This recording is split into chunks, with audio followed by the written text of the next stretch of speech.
Friends, मैं विपिन कुमार मौर्य और मैं आपका अपने यूट्यूब चैनल दी विद्या टाउन पर हार्दिक स्वागत एवं अभिनंदन करता हूं। आज की इस वीडियो के माध्यम से हम आप सभी को पृथ्वी की गतियों मतलब चैप्टर संबंधित जितने भी इम्पॉर्टेंट फैक्ट्स हैं उनको बताएंगे और ये विभिन्न प्रकार की प्रतियोगी परीक्षाओं में पूछे जाएंगे और पूछे जा सकते हैं।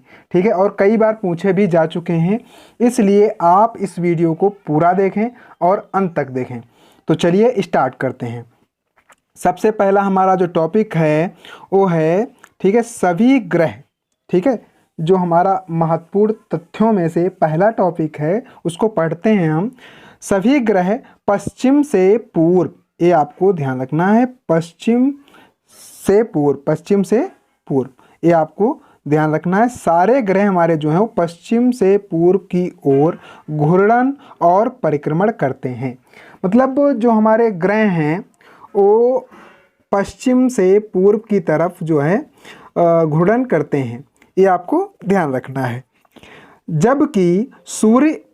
जबकि शुक्र और अरुण पूर्व से पश्चिम की ओर परिक्रमण करते हैं। मतलब ये शुक्र और अरुण ग्रह जो हैं ये दो अपवाद हैं।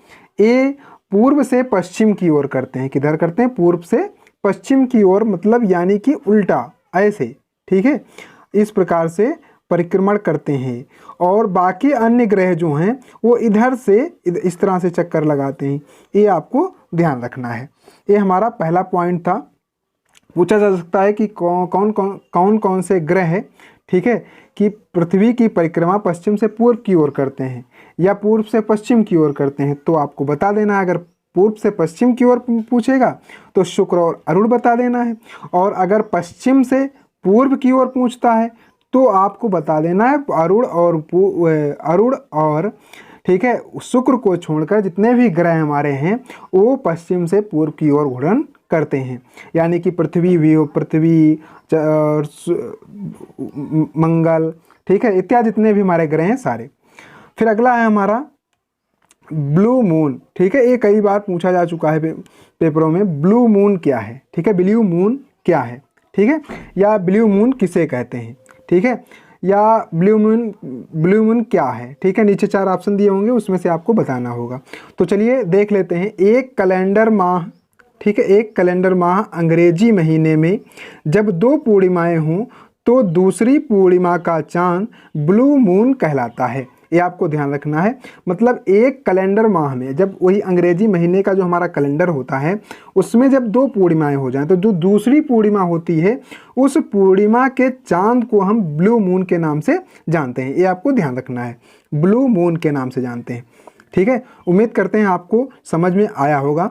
अब हम बात करते हैं सुपर मून की। काहे की? सुपर मून क्या है तो इसको भी देख लीजिए। वह स्थिति जब चंद्रमा पृथ्वी के सबसे नज़दीक होता है तो सुपर मून, ठीक है, या फुल मून कहते हैं। ठीक है, मतलब ऐसी स्थिति एक बार आती है जब चंद्रमा पृथ्वी के सबसे निकट होता है, ठीक है, या सबसे नज़दीक होता है, तो उस स्थिति को सुपर मून या फुल मून कहते हैं, या कह सकते हो पूर्णिमा के दिन ऐसा होता है। ठीक है, उसको सुपर मून या फुल मून कहते हैं। फिर अगला हमारा जो है वो है मंगल पर। ठीक है, मंगल पर केवल आंशिक सूर्य ग्रहण ही संभव है। जो हमारा मंगल ग्रह है उस पर सिर्फ आंशिक सूर्य ग्रहण ही संभव है। आंशिक सूर्य ग्रहण हमने बताया था जब सूर्य के सामने पृथ्वी आ जाती है और इस प्रकार से कुछ बनता है। ठीक है, तो ये है आंशिक सूर्य ग्रहण। अगर आप नहीं जानते हैं तो हमारा जो इसके पहले वाला वीडियो है उसको जा करके देख सकते हैं। तो चलिए अगला पढ़ते हैं, आगे हम थोड़ा सा ऊपर कर लेते हैं। तो आंशिक सूर्य ग्रहण जो है, मंगल पर केवल आंशिक सूर्य ग्रहण ही संभव है, पूर्ण सूर्य ग्रहण वहाँ पर संभव नहीं है। ठीक है, फिर अगला है हमारा आकाश गंगा के केंद्र की परिक्रमा करने में। ठीक है, आकाश गंगा के केंद्र की परिक्रमा करने में सूर्य को, ठीक है, 25 करोड़ वर्ष, कितना? 25 करोड़ वर्ष का समय लगता है। कितना लगता है? 25 करोड़ वर्ष का समय लगता है। तारे इसके ताप का सूचक होते हैं, ये आपको ध्यान रखना है। तारे इसके ताप उसके ताप का सूचक होते हैं। अगर आपने देखा होगा तो जो हमारा सूर्य है, ठीक है, ये आकाश गंगा के केंद्र की परिक्रमा करता है। जैसे ये हमारा सूर्य है और ये हमारी मंदाकिनी है, ठीक है, और मिल्की वे है, और सूर्य जो है इसके केंद्र की परिक्रमा करता रहता है, ठीक है, ये आपको ध्यान रखना है। तो वही यहाँ पर बताया गया है, आकाश गंगा केंद्र के, ठीक है, केंद्र की परिक्रमा करने में सूर्य को 25 करोड़ वर्ष का समय लगता है। तारे उसके ताप का सूचक होते हैं। फिर अगला है चंद्रशेखर सीमा, ये भी कई बार परीक्षाओं में पूछा जा चुका है।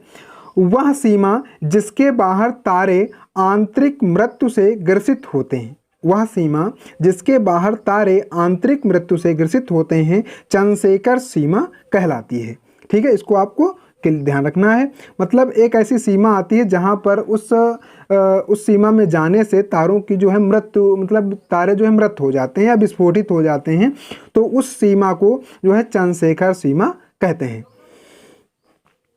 मतलब तारे जो है एक स्थिति आती है तारों की, ठीक है, तो तारा धीरे धीरे बहुत विस्फोटिक चमकीला होता है, धीरे धीरे लाल पड़ता है, धीरे धीरे ठंडा हो जाता है, ठंडा होकर उसमें दरारें पड़ती हैं, दरारें पड़ने के बाद उसमें विस्फोट हो जाता है।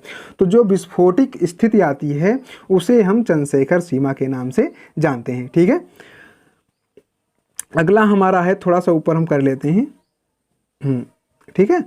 तो कृष्ण वीवर, क्या कृष्ण वीवर एक आकाशीय परिघटना है जो तारों के कारण जुड़ी है, ठीक है, ये आपको ध्यान रखना है। कृष्ण वीवर एक आकाशीय परिघटना है जो आकाश में होती है और यह तारों के कारण से जुड़ी है, ठीक है। अगला है कृष्ण छिद्र, कौन सा, ये तो कृष्ण वीवर था, अब कृष्ण छिद्र का प्रतिपादन एस चंद्रशेखर ने किया था। किसने किया था? एस चंद्रशेखर ने किया, ठीक है। मतलब जो कृष्ण छिद्र है इसका प्रतिपादन एस चंद्रशेखर ने किया था, ये समझ में आ गया। फिर अगला है विषुवत रेखा से तारों को क्षितिज से लंबवत उठते देखा जा सकता है, ठीक है। विषुवत रेखा से तारों को क्षितिज से लंबवत उठते हुए देखा जा सकता है। अगला पॉइंट है ए हमारा, इसको देख लेते हैं। कापरनिकस ने सर्वप्रथम सिद्धांत प्रतिपादित किया, ठीक है। कापरनिकस ने सर्वप्रथम सिद्धांत प्रतिपादित किया कि सूर्य हमारे सौरमंडल का केंद्र है, ठीक है, ये आपको ध्यान रखना है। मतलब कापरनिकस ने बताया कि जो इन्होंने अपना सिद्धांत एक प्रतिपादन किया और उसमें बताया कि सूर्य हमारे सौरमंडल का केंद्र है और पृथ्वी उसकी परिक्रमा करती है, ये आपको ध्यान रखना है। सर्वप्रथम किसने बताया? कापरनिकस ने बताया कि सूर्य हमारा केंद्र है और पृथ्वी उसकी परिक्रमा करती है। फिर अगला पॉइंट है, कापरनिकस ने ही पहली बार कहा, क्या कहा आगे देखते हैं, कि पृथ्वी सूर्य के चारों ओर चक्कर लगाती है और पृथ्वी केंद्र बिंदु नहीं है, ठीक है, ये आपको ध्यान रखना है, और पृथ्वी केंद्र बिंदु नहीं है। मतलब कापरनिकस ने ही पहली बार कहा कि पृथ्वी सूर्य के चारों ओर चक्कर लगाती है और पृथ्वी केंद्र बिंदु नहीं है, मतलब इन्होंने इसको ठुकराया।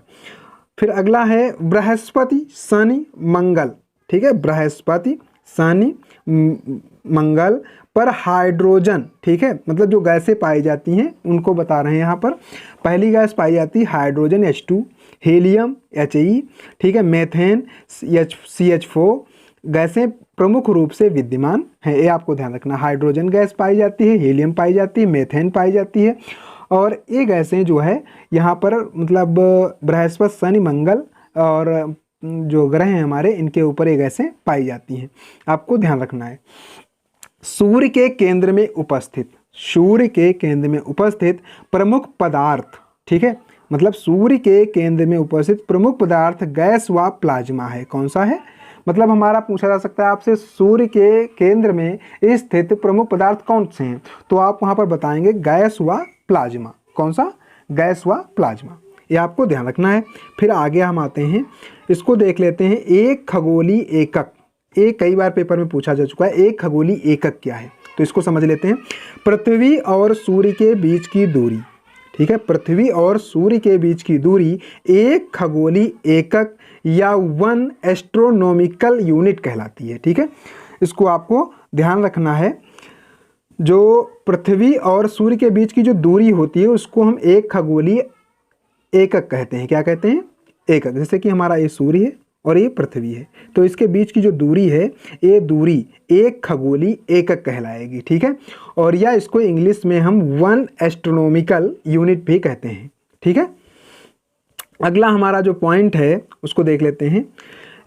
लिबनिटीज पर्वत, ठीक है, ये लिबनिटीज पर्वत है एक, ठीक है, जो चंद्रमा पर है। कहाँ है? चंद्रमा पर के दक्षिणी ध्रुव पर स्थित है। ठीक है, मतलब ये जो चंद्रमा हमारा है, ठीक है, उसका जो दक्षिणीय ध्रुव है, ठीक है, ये उत्तरी होगा ऊपर का, नीचे दक्षिणी, तो दक्षिणी ध्रुव पर यह स्थित है। ये आपको ध्यान रखना है। जो हमारा लेबनिटीज पर्वत है ये चंद्रमा के दक्षिणी ध्रुव पर स्थित है और इसकी ऊंचाई जो है वो 35,000 फुट है। कितनी है? 35,000 फुट ऊंचा है। फिर अगला है हमारा सी ऑफ ट्रांक्विलिटी। ठीक है, सी ऑफ ट्रांक्विलिटी जो है ये चंद्रमा पर स्थित है। कहाँ? चंद्रमा पर है, इसको भी आपको ध्यान रखना है। अगला है चंद्रमा पर वायुमंडल की अनुपस्थिति के कारण। ठीक है, चंद्रमा पर वायुमंडल की अनुपस्थिति के कारण दो व्यक्ति, ठीक है, एक दूसरे की बात नहीं सुन सकते हैं। ठीक है, मतलब ये कह सकते हो चंद्रमा जो हमारा है वो वायुमंडल की अनुपस्थिति है, वहाँ पर मतलब वायुमंडल नहीं है।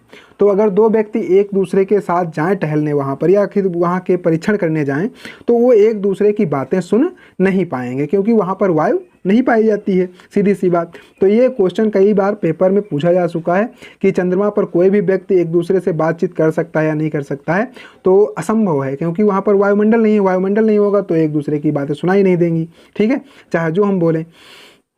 फिर अगला है, ठीक है, इसको आगे देख लेते हैं हम, थोड़ा सा ऊपर इसको हम बढ़ा लेते हैं। अगला हमारा जो पॉइंट है प्रॉक्सिमा सेंचुरी। ठीक है, ये तारा है एक प्रॉक्सिमा सेंचुरी, सूर्य के बाद पृथ्वी से सबसे निकट का तारा है। आपसे अगर पूछा जाए पृथ्वी के सबसे निकट का तारा कौन सा है तो सूर्य है। ठीक है, लेकिन अगर आपसे पूछा जाए पृथ्वी से मतलब सूर्य के बाद पृथ्वी के सबसे निकट कौन सा तारा है तो प्रॉक्सिमा सेंचुरी है। कौन सा है? Proxima Centauri. फिर अगला हमारा है साइरस। कौन सा? साइरस आकाश में सबसे चमकीला तारा है। ये आपको ध्यान रखना है। आपसे क्वेश्चन पूछा जा सकता है कि सबसे चमकीला तारा कौन सा है, तो आपको बताना है साइरस। कौन सा? साइरस पे टिक लगा देना है आंखें मूंद करके। ये सबसे चमकीला तारा है हमारा। फिर अगला है हमारा नॉर्वे में मध्य रात्रि का सूर्य 21 जून को दिखाई देता है। ये आपको ध्यान रखना है। नॉर्वे में मध्य रात्रि का जो सूर्य है वो 21 जून को दिखाई देता है। आपसे पूछा जा सकता है नॉर्वे में मध्य रात्रि का सूर्य कब दिखाई देता है तो 21 जून को दिखाई देता है। ऐसे भी पूछा जा सकता है मध्य रात्रि का सूर्य कहाँ दिखाई देता है तो नॉर्वे में दिखाई देता है। मतलब एक पॉइंट से कई क्वेश्चंस बन सकते हैं। ठीक है, ये आपको ध्यान रखना है। फिर अगला हमारा जो है इसको देख लेते हैं। अगला टॉपिक मध्य रात्रि के सूर्य का अर्थ। मध्य रात्रि के सूर्य का अर्थ जो है वो ध्रुवीय वृत्त में देर तक चमकना। ठीक है, जो हमारा ध्रुवीय वृत्त है, ठीक है, ये ध्रुवीय वृत्त है, ये वृत्त है, यहाँ पर जो है सूर्य देर तक चमकता रहता है, जिससे ये मध्य रात्रि में भी दिखाई देता है। ठीक है, ये आपको ध्यान रखना है। फिर अगला है हमारा सौर मंडल का सबसे बाहरी ग्रह कौन सा है। सौर मंडल का सबसे बाहरी ग्रह कौन सा है तो सडेना है। कौन सा? सडेना। कौन सा? सडेना। कौन सा? सडेना, याद रखना। ठीक है, फिर अगला है गैनीमेड। कौन सा? गैनीमेड।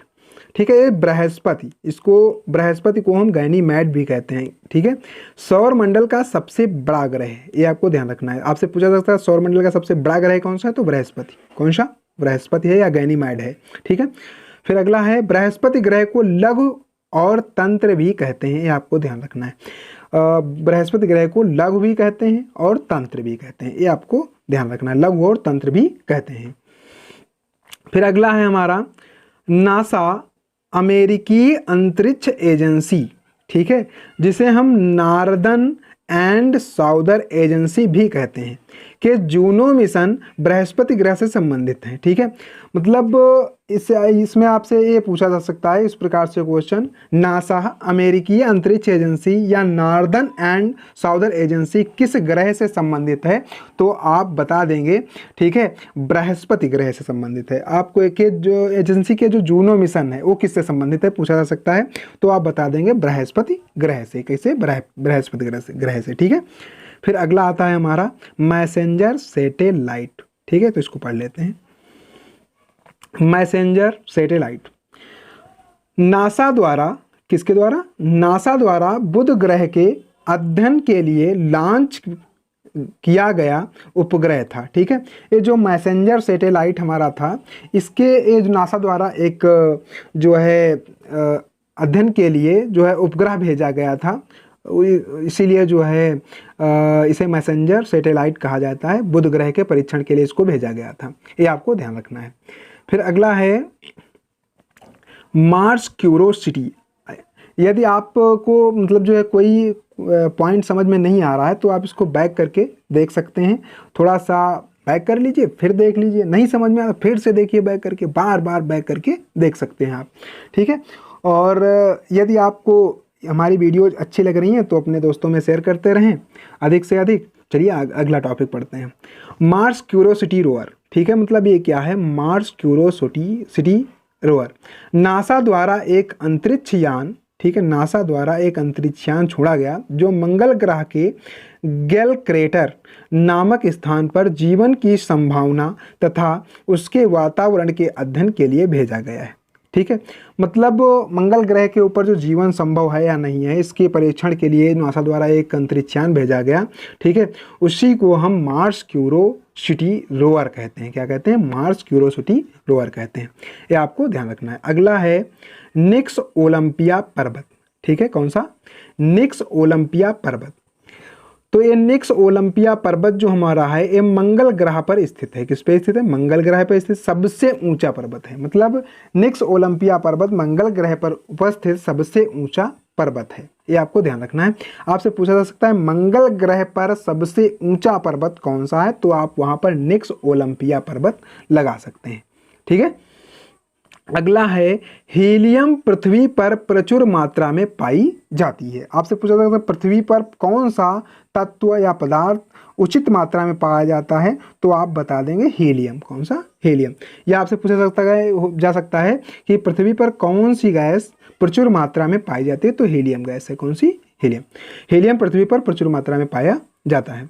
फिर अगला है हमारा अभिनव तारा।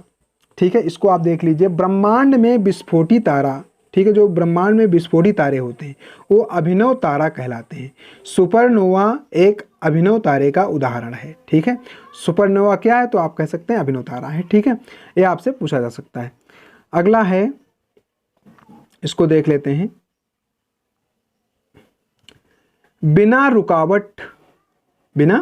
रुकावट के वैश्विक प्रसारण हेतु, ठीक है, कम से कम 3 तुल्यकाली उपग्रहों की आवश्यकता होती है। ये आपको ध्यान रखना है। आपसे पूछा सकता है वैश्विक प्रसारण हेतु कम से कम कितने तुल्यकाली उपग्रहों की जो है आवश्यकता पड़ती है, तो वहां पर आप बता देंगे 3। कितने? 3 उपग्रहों की आवश्यकता होती है। कम से कम 3 होंगे तब कार्य पूरा होगा। अगला है हमारा पृथ्वी के परितः घूमने वाले, मतलब पृथ्वी के परितः का मतलब चारों तरफ घूमने वाले कृत्रिम उपग्रह से गिराई गई गेंद, ठीक है, पृथ्वी परितः उपग्रह के समान आवर्तकाल के साथ उसी कक्षा में घूमती रहेगी। ये आपको ध्यान रखना है। कभी कभी पेपर में क्वेश्चन पूछते हैं कि पृथ्वी के परितः घूमने वाले कृत्रिम उपग्रह जो हैं उससे कोई गेंद गिराई जाए, ठीक है, और फिर उस गेंद का क्या होगा, ऐसे पूछते हैं। तो वह जो है उसी मतलब उपग्रह के समान जो उपग्रह घूम रहा होगा जिधर की तरफ, उसी आवर्तकाल के साथ उसी कक्षा में वो घूमने लगेगी। इतना ध्यान रखना है आपको। अगला है मंगल ग्रह के दिन का मान और उसके अक्ष का झुकाव लगभग पृथ्वी के दैनिक मान तथा झुकाव के समतुल्य है। ये आपको ध्यान रखना है। मंगल ग्रह जो है उसके दिन का मान, जो दिन का मान है और उसके अक्ष का जो झुकाव है लगभग सेम पृथ्वी के समान है, ठीक है, या समतुल्य है। अगला है वायुमंडलीय संगठन, ठीक है, इसको थोड़ा सा ऊपर ले लेते हैं, आपको भी देखने में आसानी होगी। वायुमंडलीय संगठन तथा हिमशीतित जल, वायुमंडलीय संगठन तथा हिमशीतित जल, बर्फ छत्रक, अक्ष का झुकाव जैसी पृथ्वी के समान समानताएं मंगल ग्रह पर जीवन उपस्थिति की संभावनाएं दर्शाती हैं। मतलब जो है हमारी पृथ्वी से काफ़ी चीज़ें एक जैसी हैं, जैसे वायुमंडलीय संगठन भी है वहाँ पर, हिमशीतित जल भी है, बर्फ छत्रक पाए गए हैं, अक्ष का झुकाव एक जैसा है, पृथ्वी के समान, मतलब ये सारी समानताएं जो है एक जैसी पाई गई हैं पृथ्वी और मंगल ग्रह में। तो ये जो है जीवन की उपस्थिति को दर्शाती हैं। ठीक है, ये आपको ध्यान रखना है। फिर अगला है हमारा, ठीक है, फिनिक्स मार्स लैंडर। ठीक है, ये फिनिक्स मार्स लैंडर उपग्रह है एक, और ये मंगल ग्रह की सतह पर 26 मई 2008 को, ठीक है, 26 मई 2008 को उतरा पृथ्वी की सतह पर से। ठीक है, मतलब पृथ्वी की सतह से मंगल ग्रह की सतह पर 26 मई 2008 को फिनिक्स मार्स लैंडर उतरा था। ठीक है, ये आपसे पूछा था 26 मई 2008 को कौन सा उपग्रह, ठीक है, मंगल ग्रह पर उतरा, तो आप बता सकते हैं फिनिक्स मार्स लैंडर। ठीक है, कई चीज़ें इसमें पूछे, फिनिक्स मार्स लैंडर कहाँ पर उतरा और कब उतरा, ये पूछा जा सकता है, तो आप बता सकते हैं 26 मई 2008 को और मंगल ग्रह पर। ठीक है, अगला है पॉइंट, टाइटन शनि का सबसे बड़ा उपग्रह। ठीक है, आप ये कह सकते हो शनि का सबसे बड़ा उपग्रह कौन सा है, तो टाइटन है। कौन सा, टाइटन है, ये आपको ध्यान रखना है। फिर अगला है हेलवाक का पुच्छल तारा है। हेलवाक जो है एक पुच्छल तारा है। कौन सा है, पुच्छल तारा। हेलवाक क्या है, आपसे पूछा जा सकता है, तो वहाँ पर आप लिख सकते हैं हेलवाक एक पुच्छल तारा है। ठीक है, अगला है हमारा, इसको देख लेते हैं ऊपर थोड़ा बढ़ा करके, टूटने वाला तारा, उल्का कहते हैं, मतलब जो तारे होते हैं वो टूट जाते हैं कभी कभी, तो उसको हम उल्का कहते हैं। क्या कहते हैं, उल्का कहते हैं। आपको ध्यान है, टूटने वाला तारा क्या कहलाता है, उल्का कहलाता है। उल्का क्या है, तारे हैं, टूटने वाले तारे हैं।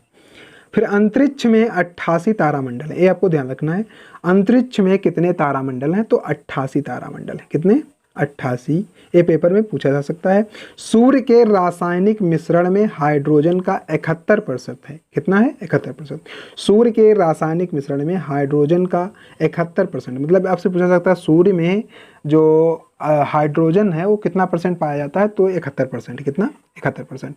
फिर अगला है, पृथ्वी के पश्चिम से पूर्व की ओर गति करने के कारण पूर्व में अधिक तारे दिखाई देते हैं। ये आपको ध्यान रखना है, मतलब हमारी पृथ्वी जो है पश्चिम से पूर्व की ओर गति करती है, जिसके कारण जो है हमें पूर्व में अधिक तारे दिखाई देते हैं। सबसे बड़ा पृथ्वी का वृत्त, ठीक है, ये विषुवत वृत्त है। कौन सा है, विषुवत वृत्त, वही भूमध्य रेखा हमारी। ठीक है, ये सबसे बड़ा वृत्त है क्योंकि ये मध्य में पड़ता है। अगला है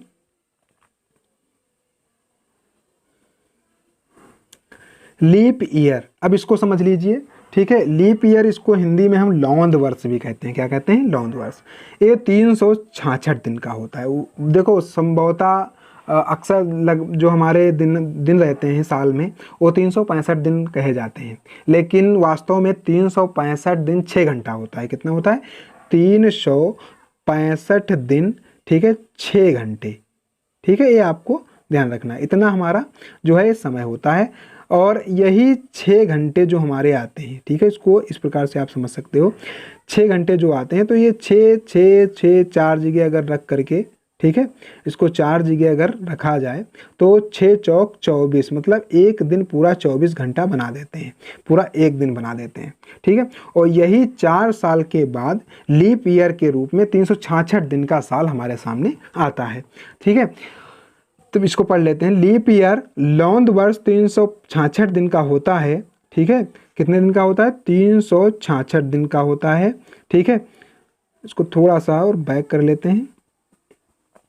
तथा फरवरी 29 की होती है। कितने की होती है, फरवरी 29 की। जो हमारा लीप ईयर होगा उसमें फरवरी 29 की होगी।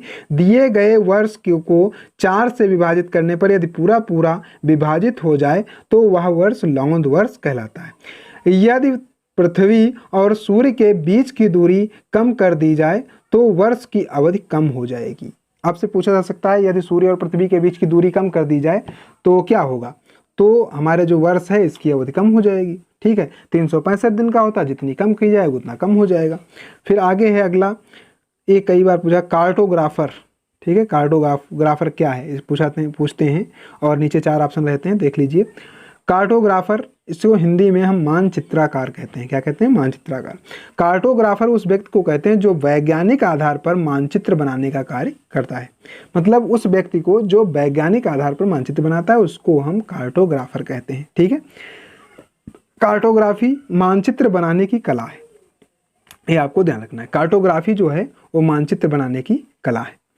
फिर अगला है प्लेनीमीटर। ठीक है, तो नक्शों पर क्षेत्रफल नापने के लिए प्रयोग में लाए जाने वाले यंत्र को प्लेनीमीटर कहते हैं। आपसे पूछा जा सकता है नक्शों पर जो क्षेत्रफल को नापने के लिए जिस यंत्र का प्रयोग किया जाता है वह कौन सा है या उसका नाम क्या है, तो आप बता देंगे प्लेनीमीटर। क्या है? प्लेनीमीटर।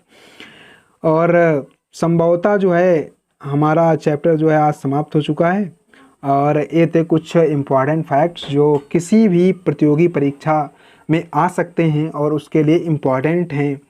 और हम उम्मीद करते हैं कि आपको यह वीडियो पसंद आई होगी। यदि पसंद आई है दोस्तों इसे प्लीज़ शेयर कीजिए और यदि आपने अभी तक हमारे चैनल को सब्सक्राइब नहीं किया तो सब्सक्राइब कर लीजिए। धन्यवाद। आप लोगों का सपोर्ट इसी तरह से मिलना चाहिए।